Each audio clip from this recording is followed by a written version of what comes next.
Hello, sports fan, and welcome to the Packs for Breakfast All-Star Team. We're going to do two different All-Star teams at the same time. So we're going to spread out these players a little bit. We're not going to do the whole infields. We're going to split up the infields, the catchers, do the outfield, and we're going to do the pitchers. So that's who we're starting with. If you don't know anything about baseball and you just clicked on this video for no reason, those are pitchers, all of them. Some of them hit sometimes. But we're going to be doing the 1989 Don Russ cards and the 2008 Upper Deck series.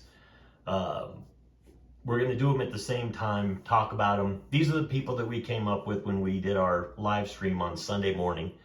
We do it every Sunday morning at 8 a.m. Eastern Time, 6 a.m. Mountain. We open up packs of cards and try to pull an all-star team. The 89 Don Russ we did yesterday morning, and the other ones we did last week.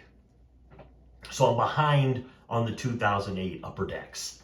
I was on vacation, so did not do those videos last week. So we're going to combine them into 5 episodes, really just with a lot more players.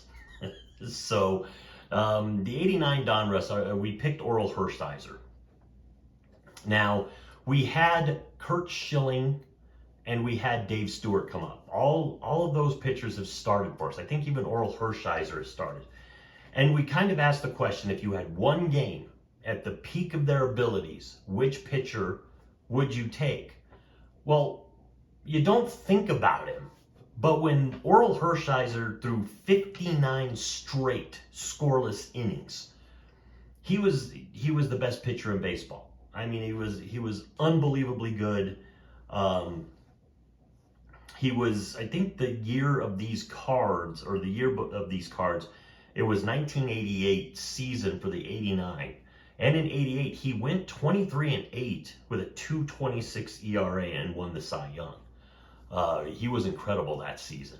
He was also a bulldog. He was a digger. I mean, he kept digging and digging and digging. It's like he was not, I mean, it's the reason he had the name Bulldog.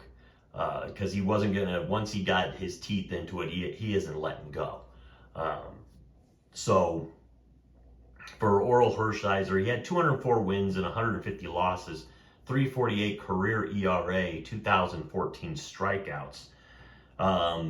His last season with the Mets, he went 13-12 with a 4.58 ERA. So it was a little bit towards, I mean, that was the second to last season. His last season, he had lost it. It was over at that point. His last season, he went back to the Dodgers. He was 1-5 with a 13.14 ERA. So that's how you know it's like it's time to hang it up. He won a Silver Slugger award, so he was definitely a pitcher who could hit. He could hit his position. But here's the weird part about Orel Hershiser. If you had to guess if he was in the Hall of Fame or not, 204 wins with a Cy Young, a World Series MVP and a championship. You would think that this guy would have gotten the World Series or the Hall of Fame nod. He has not, oddly enough. And I was actually surprised when I found that out. I thought for sure this guy would have been voted in. I guess maybe when I watched him and really paid attention to him, he was super great. Even in his last seasons, his last 5 or 6 seasons, he was still winning double-digit games. His ERA was definitely going north, but he was still a really good pitcher. So I was surprised by that.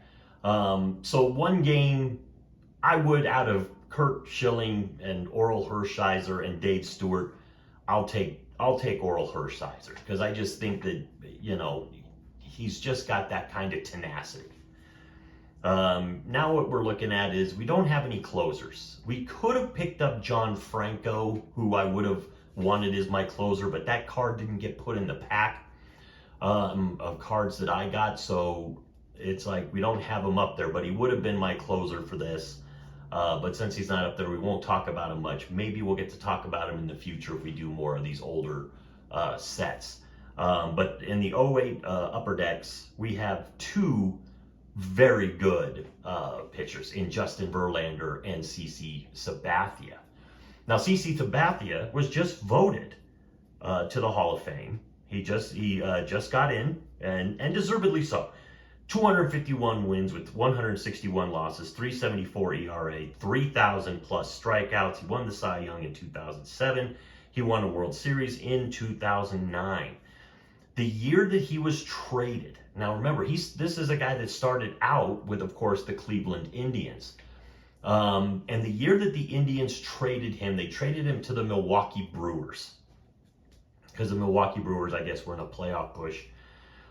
In 17 starts with the Brewers, he went 11-2 with a 1.65 ERA. He was just almost unhittable. Rivaling a Pedro Martinez type of a year. It's what led the Yankees to give him a ton of money the next year. But CC Sabathia, if you want to know what CC stands for, it's Karsten Charles Sabathia. That is what CC stands for, Karsten Charles. So he played 19 seasons, played with 3 different teams. I don't think he played for anybody after the Yankees. But very good career, very deserving. Congratulations to CC Sabathia on making the Hall of Fame. Now we'll turn our attention to Justin Verlander. Justin Verlander will be in the Hall of Fame.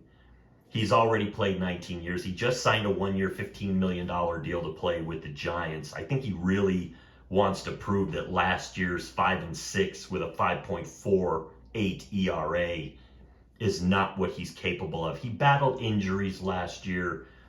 He's now in the twilight of his career. He's at the very, very end. And I think he wants to have one more good season. So he's going to give it one more shot. Not bad, $15 million after having a 5-6 season with a 5.48 ERA. But look at the other numbers. I mean, 3,416 strikeouts, a 3.3 career ERA, 262 career wins, 3 Cy Youngs, 2 World Series championships. He won the Triple Crown in 2011 for wins, ERA, and strikeouts. He's also had 3 no-hitters. He's been the Rookie of the Year, the Comeback Player of the Year. And if there was an of the year, this man has done it. He was also, in 2011, he was the AL MVP with a 24-5 record and a 2.4 ERA.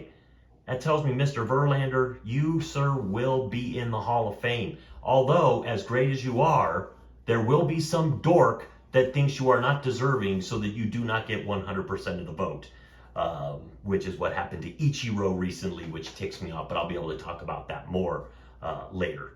But these are the 3 pitchers. Now, for the 2008, one of those guys has to be the starter. One of those guys, we're going to make him our closer. I think probably CC had better closer stuff, but Verlander threw a lot more no-hitters. So, you know what? I'm going to give basically the honorary start to the guy that just made the Hall of Fame in CC Sabathia. Verlander, I think, would just tip his hat to him and say, hey, I'll save your game for you, man. I'll make sure that you get that win. And that's all-star for now.